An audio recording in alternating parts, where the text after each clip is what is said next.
Time to rethink the disappearance of Nancy Guthrie. We have felt, my sister and brother and I, and that our mom has felt. The last call Nancy Guthrie ever made lasted under 3 minutes. When the FBI traced it, the investigation stopped cold and pointed straight back to the man who had just walked her to her door. Her son-in-law, Tommaso Cioni, was the final human contact she had with anyone before she vanished. And what investigators found when they mapped those final hours, the dinner, the drive home, the goodbye, and then 4 hours of silence before her pacemaker went dead, sent this case into territory that nobody saw coming. The last goodbye. Nobody saw coming. Here is what the timeline actually looks like. And it is worse than most people realize. At 9:48 p.m. on January 31st, 2026, Nancy's garage door opens. At 9:50, it closes. Tommaso drives away. Nancy Guthrie, 84 years old, is alone inside her Catalina Foothills home in Tucson, Arizona. At 1:47 a.m., her Google Nest doorbell camera goes dark, disconnected. At 2:12, a motion sensor catches a figure moving near the home, but Nancy had no paid Nest subscription, so no footage is immediately available. At 2:28 a.m., her pacemaker stops transmitting to the monitoring app on her phone, 4 hours and 38 minutes. That is the window. And inside that window, something catastrophic happened. Her phone was found inside the house the next day. So was her wallet, her car keys, and her daily heart medication. She made no calls after Tommaso left. No texts, no attempt to reach anyone. She simply vanished. Now, get this. Earlier that Saturday evening, Nancy had taken an Uber at 5:32 p.m. from her home to her daughter Annie's house, just 4 miles away, for a family dinner and game night. Nothing about the evening raised a single alarm. Nancy was sharp, active, deeply embedded in her family's daily life. She had celebrated Christmas with everyone just weeks earlier. Matching pajamas, a Facebook photo, the whole family gathered around her. A perfectly normal night. Tommaso drove her back afterward, dropping her, off around 9:30 to 9:45. Pima County Sheriff Chris Nanos confirmed to the New York Times that Cioni made sure she got inside safely before leaving. The surveillance timestamps lock that in precisely. Door opens at 9:48, closes at 9:50. That was the last confirmed visual anyone had of Nancy Guthrie alive. And then came the phone record. The FBI traced every call Nancy made in the final 48 hours of her life. Every single one. That last conversation, the one with Tommaso, became one of the most scrutinized pieces of evidence in the entire case. Think about that for a second. An 84-year-old woman, home safe, door closed, and she makes one final call. The content of that call, the timing, the duration, all of it pulled apart and examined by federal agents trying to understand what happened in the hours that followed. He knew the layout of her home. He knew where the cameras were. He was the last person to see her and the last person she spoke to. Between his departure and the apparent abduction, 4 hours passed. Every one of those facts made Tommaso Cioni an immediate and intense focus of the investigation. But here is the catch. What investigators found when they actually looked at that relationship was nothing like what the internet had already decided. The son-in-law, everyone suspected.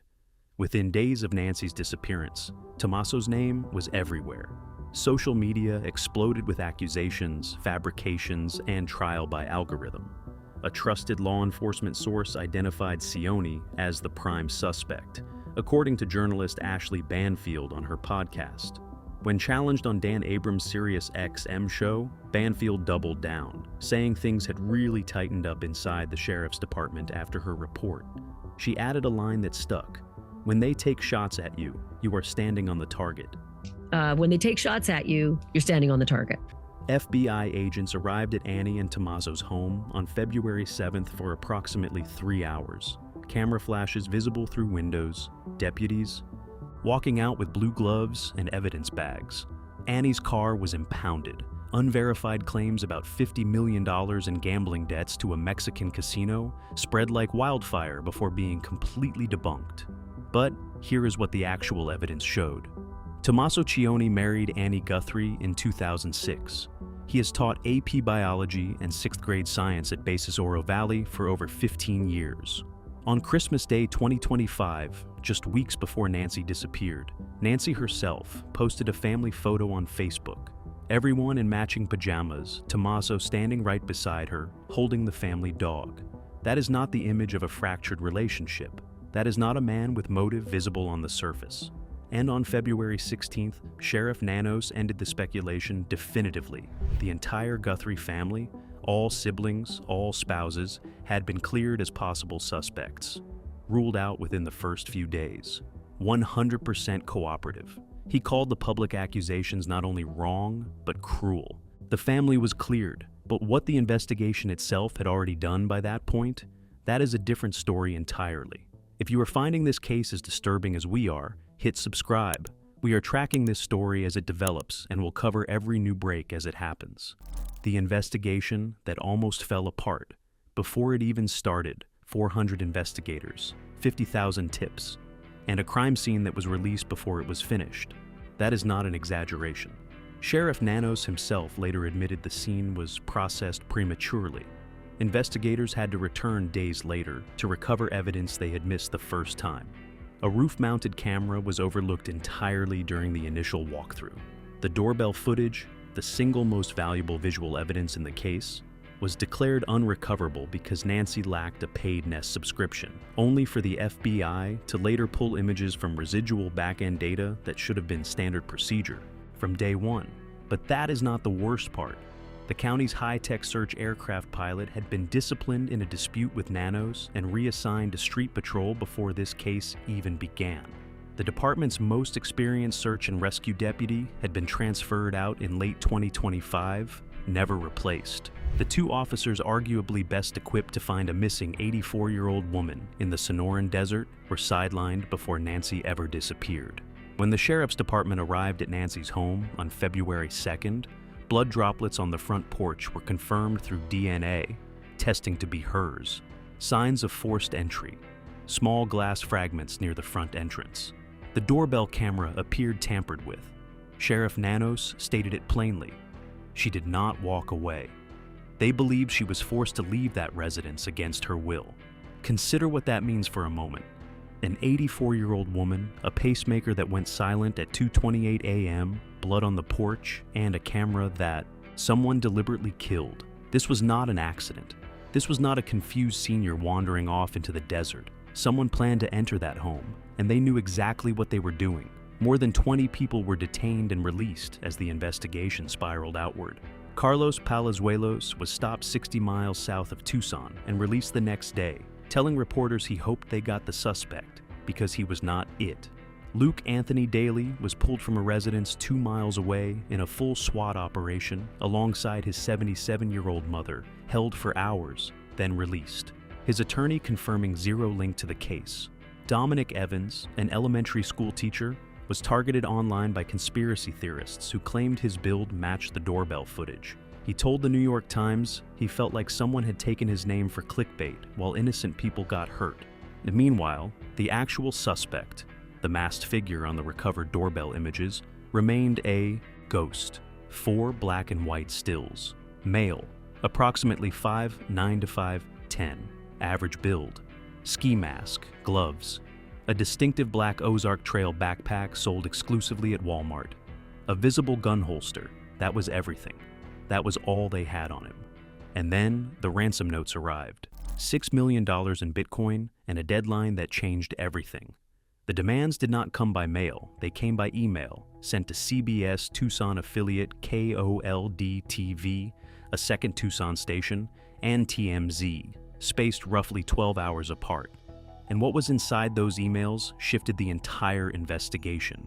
TMZ founder Harvey Levin gave the most detailed public account of the first note. He described it as a letter that spelled out precisely what was wanted, what the consequences of non-compliance would be, and how the deadlines escalated in severity.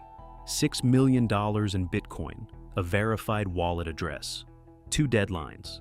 The first at 5 p.m. on Thursday, February 5th, connected to the demand itself. The right, a second at 5 p.m. on Monday, February 9th, tied to what Levin called a more serious consequence. Get this. What made investigators genuinely alarmed was the specificity. The note contained details that had never been made public: the exact location of Nancy's Apple Watch, information about a floodlight on the property, a description of what she was wearing that night. Whoever wrote this had either been inside that home or had been watching it for a very long time. The grammar was described as perfect, structured, layered, but a retired FBI agent flagged one anomaly: the use of the abbreviation USD for dollars. Americans almost never write it that way. It suggested the author was foreign or that the note was a deliberate misdirection, a sophisticated hoax engineered to send investigators chasing the wrong profile. Around February 18th, TMZ received a second email, more graphic than the first. This one demanded payment in a different, more complex cryptocurrency, an entirely new account. It directly referenced media coverage of the case as a trigger for escalating demands. Whoever sent this was watching the news cycle and adjusting in real time. Then a separate contact emerged, someone claiming not to be the kidnapper, but to have information about the kidnapper, offering it for 1 Bitcoin, roughly $70,000 at the time. TMZ confirmed the tone was clearly different, not the same author. And then there was the fake. Derek Colella, 42, from Hawthorne, California, texted Annie Guthrie and Tommaso Cioni directly. "Did you get the Bitcoin? We are waiting on our end for the transaction." The FBI traced it to his Gmail account and home address within hours, charged with transmitting a ransom demand in interstate commerce. Had absolutely nothing to do with the actual kidnapping. Just an opportunist preying on a family already drowning. Both real deadlines passed. No confirmed payment, no contact, no proof of life. Communication stopped abruptly and completely. The silence after the second deadline was, in some ways, more terrifying than the demands themselves. At least the notes meant someone was still communicating. The silence meant something had changed, and nobody could say what. CNN analyst John Miller put forward the possibility that has haunted investigators ever since. This may have been a planned home invasion that went completely sideways and was re-engineered into a kidnap for ransom because the suspects had run out of options. A grab that went wrong, a situation that escalated beyond what anyone planned, and a ransom demand that was never meant to be the endgame, but became the only play left. The notes were digital, which made traditional analysis useless, but the physical evidence, including a single black glove found in a field 2 miles away, was about to create a forensic puzzle that nobody could solve. The DNA that matched nobody. One black glove, found 2 miles from Nancy's home in a field near a roadside. The FBI believed it matched the gloves worn by the masked suspect in the doorbell footage. They extracted a DNA profile, unknown male. They ran it through CODIS, the FBI's national DNA database, which holds profiles from every qualifying felony arrest in the country. No match. The suspect had never been arrested for a qualifying crime. He existed completely outside the system. But that is not even the most troubling part. The glove DNA did not match the unknown DNA recovered from inside Nancy's property. 2 separate unknown profiles, 2 different individuals. This was not a one-man operation. Inside the home, the forensic picture got worse. Most DNA traced back to people with a legitimate reason to be there: family, landscapers, service workers. But several samples contained mixed genetic material from multiple contributors, creating what forensic experts describe as severe processing difficulties. And then came the decision that drew sharp criticism from law enforcement veterans. The samples were sent to a private lab in Florida rather than the FBI's Quantico facility. Former Chief Deputy Richard Castigar stated it plainly. All the evidence should have gone to Quantico from the beginning. Forensic science professor April Stonehouse from Arizona State University explained why the mixed samples are so problematic. The samples likely contained approximately 90% of Nancy's own genetic material and only about 10% from a suspect, making separation extremely difficult with standard methods. C.C. Moore, chief genetic genealogist at Parabon Nanolabs, offered the closest thing to hope in this entire case. Even if standard profiling fails, the same sample could potentially yield a profile suitable for investigative genetic genealogy, the exact technique that finally identified the Golden State Killer after decades. Forensic scientist Peter Valentine of the University of New Haven made one more point that Investigators cannot afford to ignore. If people entered that home to take Nancy, they left evidence. Hair, fibers, trace material. The question is whether any of it was collected before the crime scene was prematurely released, and whether what remains in those Florida lab samples is enough to build a case. Here is the honest assessment from everyone who has looked at this evidence closely. The forensic picture is not hopeless, but it is badly damaged by early missteps that cannot be undone. Every day that passes without a match, without an arrest, without a named suspect, is a day the trail grows colder. The forensic labs are still working. The answers may still exist somewhere in those samples. But time is the enemy, and this investigation has already burned through a lot of it. While scientists worked in silence, one woman was speaking to the entire country, and what she said brought millions of people to a complete stop. A daughter's tears and the words that stopped a nation. Savannah Guthrie has delivered the news to America every morning for years. She has sat across from presidents, held composure through national tragedies, and never let the mask slip. On February 4th, 2026, the mask was gone. She was not the anchor anymore. She was a daughter who did not know if her mother was alive. Savannah stepped away from everything, including planned co-hosting of the 2026 Winter Olympics opening ceremonies, to focus entirely on finding her mother. On February 4th, she appeared with her siblings Annie and Cameron in their first public video, speaking directly to whoever had taken Nancy. "We want to hear from you," she said. "We are ready to listen. Please reach out to us." As a family, we are doing everything that we can. We are ready to talk. 3 days later, on February 7th, the three siblings held hands in a second video that read like a direct response to the ransom demands. "We received your message and we understand. We beg you now to return our mother to us. This is very valuable to us, and we will pay." But it was February 24th that broke something open in the national conversation. Savannah announced a $1 million family reward, and then said out loud what the family had been unable to say before. "Every hour and minute and second and every long night has been agony. We still believe in a miracle. We still believe she can come home. We also know she may be lost. She may already be gone. She may have gone home to the Lord she loves, dancing in heaven with her mom and dad." The family simultaneously donated $500,000 to the National Center for Missing and Exploited Children. Annie Guthrie never spoke individually. She appeared in the family videos, stood beside her siblings, but gave no solo interviews and made no statements addressing the suspicion aimed at Tommaso. Her silence read differently to different people: legal counsel, family solidarity, or the simple impossibility of defending your husband while your mother is missing.